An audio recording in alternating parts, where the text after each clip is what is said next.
Ascension News, the magical power of stories.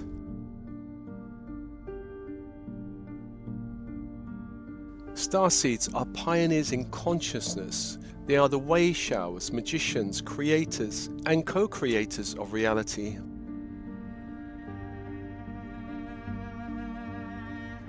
One way starseeds manifest is through stories. But not just any story. They weave around them joyful, loving, magical stories that allow, attract, and create magic all around them.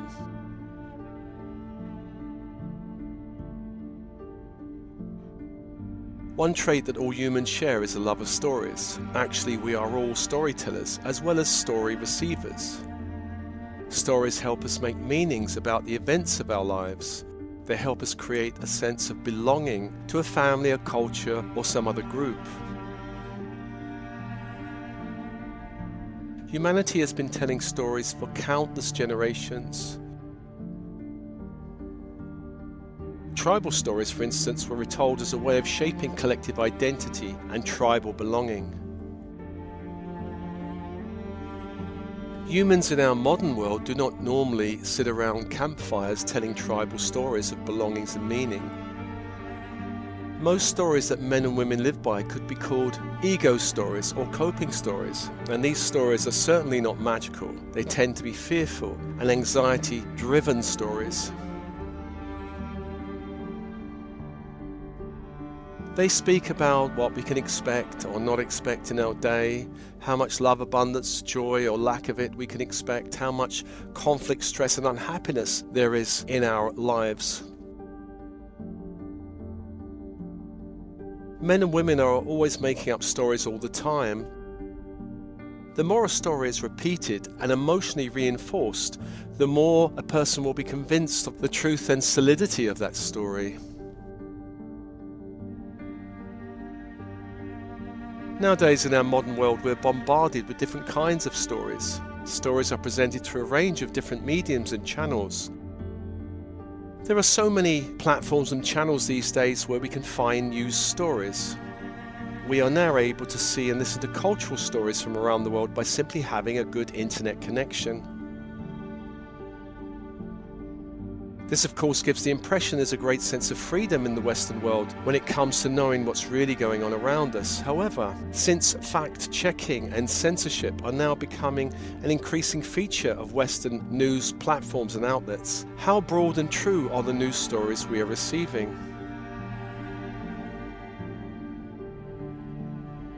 We could be tempted into thinking that different journalists are coming up with similar perspectives, meaning that these stories must be true. Heaven forbid they're just reading a script handed down to them by some higher power or authority seeking to control all the important narratives being put out into the public domain. Okay, let's go to the beginning of our own personal story, which is our birth. In our family of birth, we are receiving stories all the time.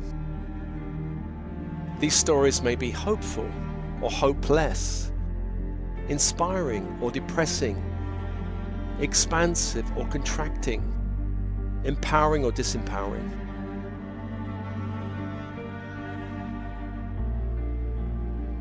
Family stories do not begin with our parents, they are much older. We can inherit ancestral stories that contain the summation of experiences and wisdom handed down by those who went before us. The challenge of these stories is they do not often help us navigate our modern world. Perhaps we have an old family or ancestral story that more or less says stay safe, avoid taking too much risk, avoid having perhaps even too much wealth because wealth may be dangerous since others may seek to cheat us or steal from us. Ancestral stories may contain elements of heartbreak, betrayal, sudden reversals of fortune, and so on. The dominant unresolved patterns within these stories are the ones that tend to be passed down through the generations for some form of healing and resolution.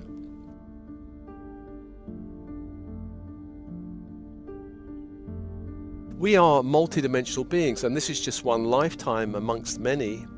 We inherit stories, you could say, from other lifetimes, and some of these stories again will be expansive and will speak of our great resourcefulness and gifts. Other stories may be stressful and traumatic and make us feel fearful and cautious when they're triggered. Imagine for a moment you've been killed in some lifetime for speaking or acting on your truth. Then in this lifetime you come to a spiritual choice point where you feel you want to align with the truth of your being. This creates a certain internal tension as one part of you wants to awaken and another part of you wants to stay safe and not replay any trauma that happened from some other lifetime. In terms of ascension and spiritually waking up, we start to become aware of a whole range of stories within us that seek to encourage or limit our light. When we wake up from the sleepiness of this 3D world, then we realize that although we live in a dimension with certain laws about time, our true point of power is always in the present moment.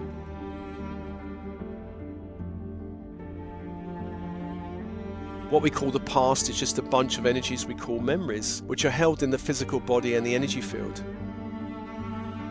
Similarly, the future is just a stream of probabilities that we have not yet experienced in the present moment. Our relationship with the past and with the future can be renegotiated from the present moment.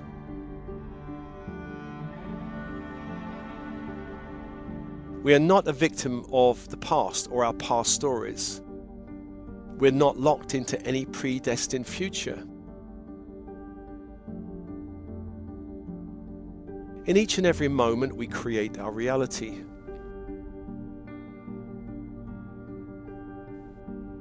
Let's take a look at some of our beliefs. For example, the belief someone might hold that life is fundamentally not fair.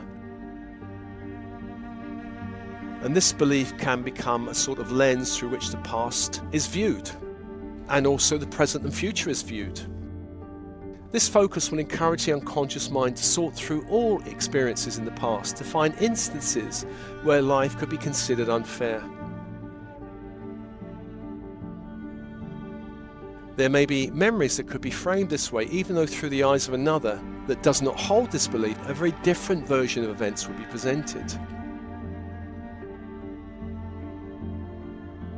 Such a strongly held belief in the unfairness of life will place a lens over everything in everyday life. Perhaps the person will read articles in the newspaper that reinforces this belief. Any strongly held belief will encourage the unconscious mind to either ignore any evidence that runs counter to the belief, or encourage the unconscious mind to reframe the evidence so that it fits with the current narrative. There's an example of a story I heard once in a personal development seminar. It was told as if it was true. And this story was about a psychiatrist who had a patient that firmly believed he was a zombie. In the story, at a certain point, the psychiatrist asked the patient if zombies bleed. I think he was getting quite frustrated at this point. And the patient replied, "Of course not, they're the living dead." The psychiatrist took a needle and pricked the finger of the patient. The patient's finger formed a droplet of blood. The patient looked at the finger and after a period exclaimed, "I was wrong. Zombies do bleed."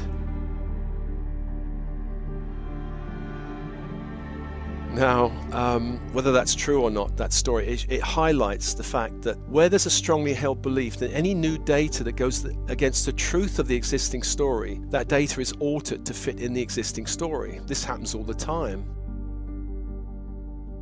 When enough people do this, then you could say that collective truth is altered.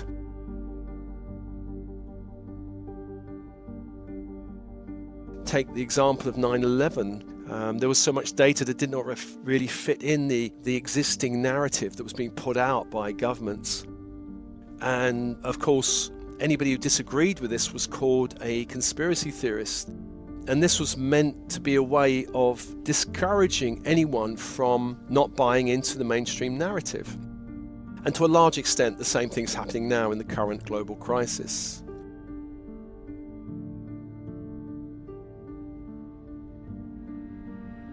We are not at the mercy of any story or any belief. Awareness is always curative, and with awareness comes the choice to change our minds and adopt a new story or belief.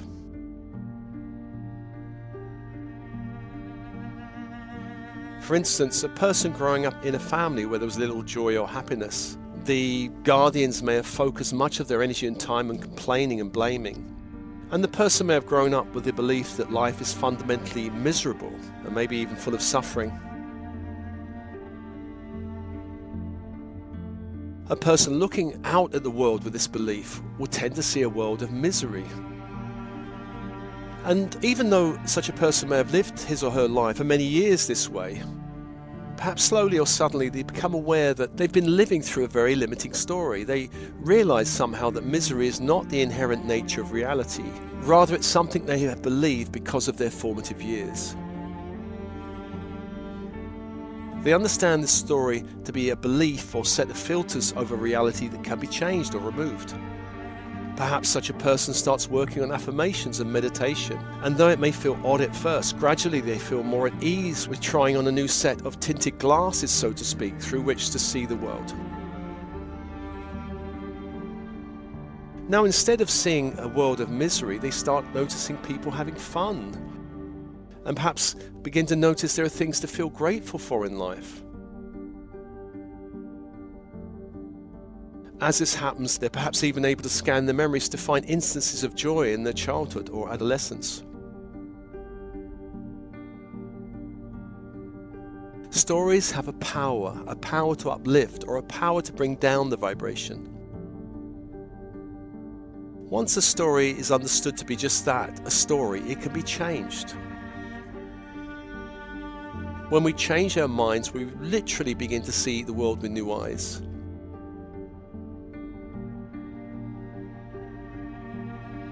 When a limited story is changed, and even difficult past experiences can be seen and evaluated in a fresh light. Happier memories perhaps may come to the surface, ones that could not previously be found because the unconscious mind was not even looking for them.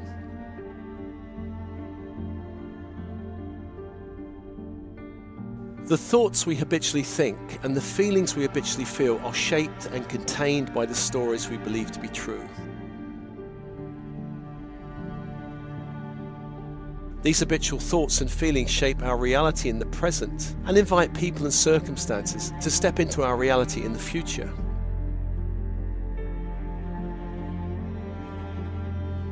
We could say that the thoughts and feelings we dwell on are what determine our experience of life.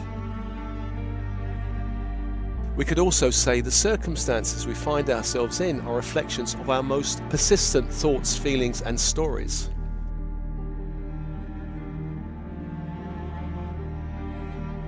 We can always stop telling our sad stories, and there's a great film that highlights this. In the film, Jerry Maguire, played by Tom Cruise, he goes out to lunch with his employee Dorothy, played by Renee Zellweger. They're just colleagues, but Dorothy is harbouring a serious crush on Jerry Maguire. They begin to discuss their personal lives, and Jerry begins to recall his most recent romantic failure. At this point in the film, Dorothy leads in and says, "Jerry, let's not tell our sad stories." I thought that was such a brilliant moment in the film, and that line stayed with me ever since.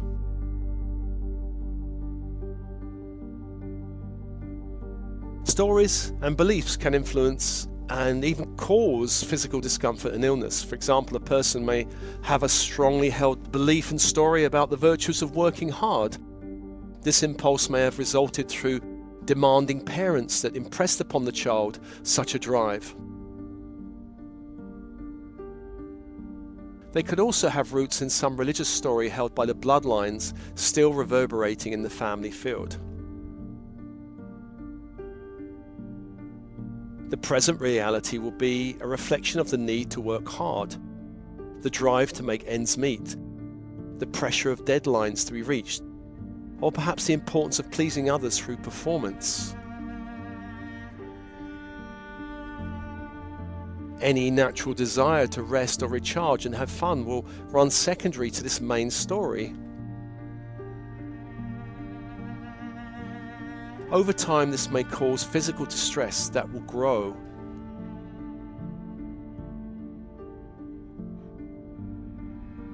Let's perhaps add another element to this example. Imagine the person who believes in hard work had a difficult relationship with one or both parents. Imagine this was so difficult that at times they felt anger and hate towards one or both parents. But they also grew up with the message it was wrong to feel that way. So on the one hand, there were strongly held feelings that were repressed because of the idea it was wrong to express those feelings.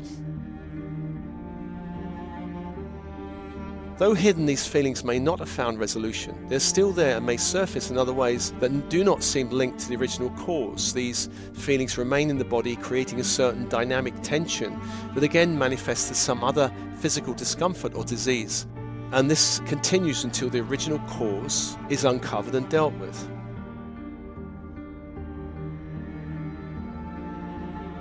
So I hope by now I've impressed upon you the power of stories, and it's important the kind of stories we live by.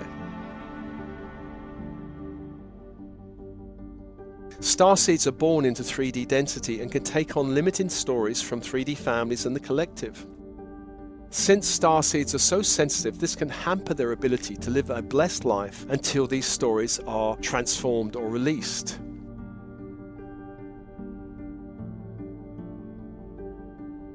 I want to emphasize everything can be transformed, healed and cleared in the present moment. Starseeds especially have this ability as they begin to awaken. Whatever the origins of any limiting story or set of beliefs, awareness is curative, and just becoming aware of the true origins is the first step in allowing greater freedom in the present moment. We're all storytellers. It's important to become aware of the stories we're living within.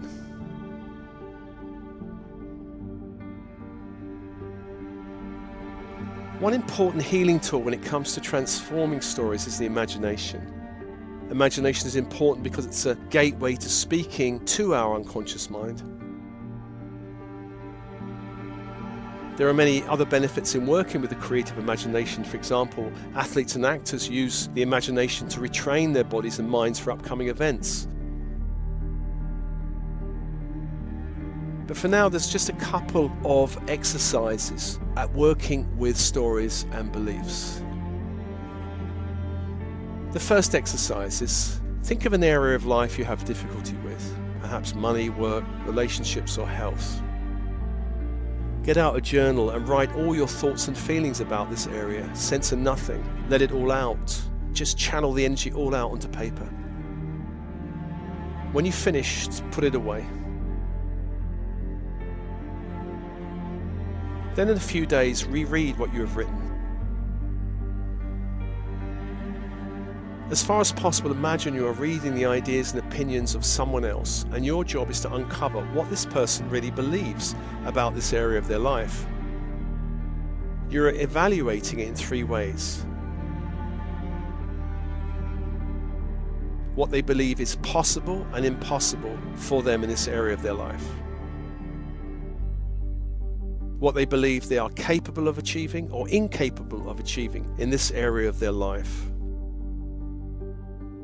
Or how they feel worthy or unworthy in this area of their life.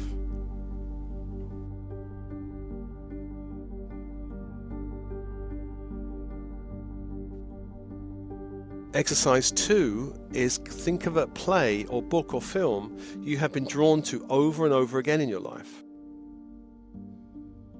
Perhaps a book you have read many times or a film you have watched over and over. Bring to mind that story. What is the story? And what is the main theme of this story? Perhaps heartbreak, betrayal, redemption through struggle, perhaps that of light versus dark.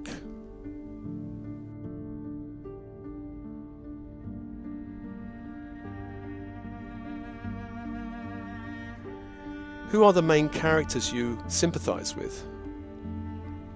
Who are the ones that repel you? This story and all of the characters in it relate to one of your own personal stories. What would you love to change about this story if you could? Perhaps something in the characters or something about the theme or something about the ending.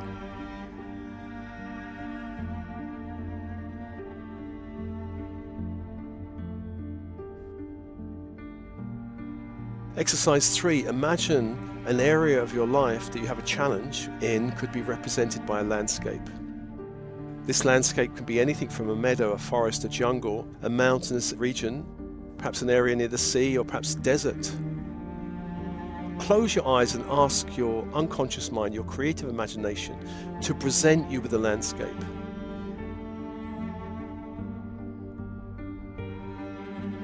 Do not try and visualize the landscape, just allow it to be presented to you.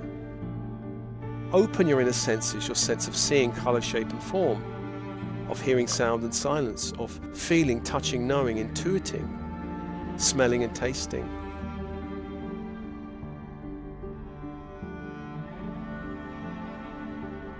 Allow the landscape to rise up around you.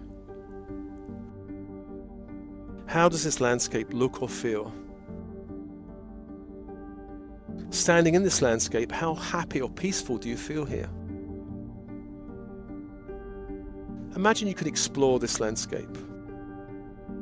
Perhaps there are areas of this landscape that need cleaning up or transforming in some way. Imagine you could transform any part of this landscape into something more expansive, elegant, freeing, abundant, or loving, whatever qualities are important to you in this area of your life.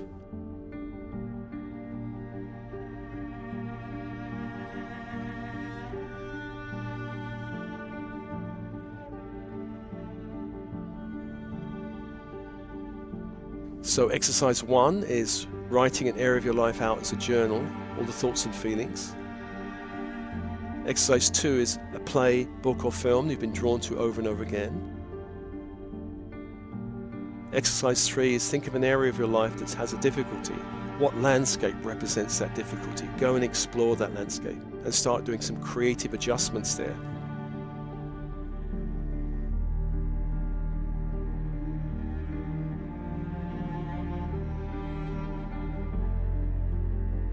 Finally, I just want to say there are a number of meditation tracks and various tracks on my channel designed to help neutralize, clear and reverse limiting stories. For example, I've got a number of affirmation tracks which are very useful.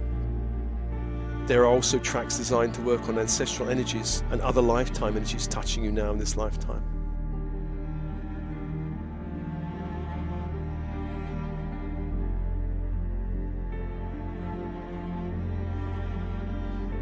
So I do hope this little piece has been useful for you, or some parts of it have been useful for you, or given you food for thought.